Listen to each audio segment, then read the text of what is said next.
আমার healthy food এক্সপেরিমেন্টে আজকে যেটা বানিয়েছিলাম সেটা বানিয়ে খাওয়ার পর আমার খালি একটা কথাই মনে হলো, অলমোস্ট জিরো অয়েলে যদি এরকম ভালো একটা রেস্টুরেন্ট স্টাইল ডিশ বানানো যায় তাহলে তেল দেওয়ার কি দরকার। বানিয়েছিলাম চিকেন ভর্তা। দেখতেই পেলে কি কি দিয়েছি চিকেনের সাথে। অল্প নুন দিয়ে আর এই সমস্ত আদা রসুন পেঁয়াজ টমেটো, চাইলে কাজুটাও এর সাথে দিয়ে দেওয়া যায়, আমি ভুলে গেছিলাম বলে গরম জলে পরে ভিজিয়ে নিয়ে বেটে নিয়েছি।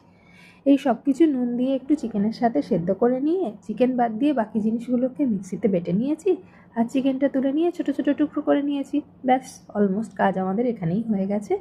বাকি যা থাকলো তা হলো কড়া গরম করে তার মধ্যে দিয়েছি হাফ চামচ ঘি।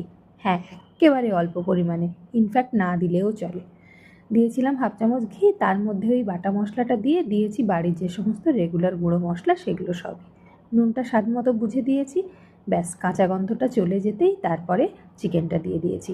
আর হ্যাঁ, এখানে না একটা কথা বলে রাখি, যেহেতু এটা একেবারেই বলতে গেলে তেল না দিয়েই হচ্ছে, তাই একটুখানি ধিমে আঁচে রান্না করতে হবে।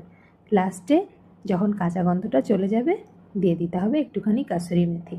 ব্যাস, তাতেই যা গন্ধ বেরোবে না, আর টেস্ট জাস্ট ফাটাফাটি।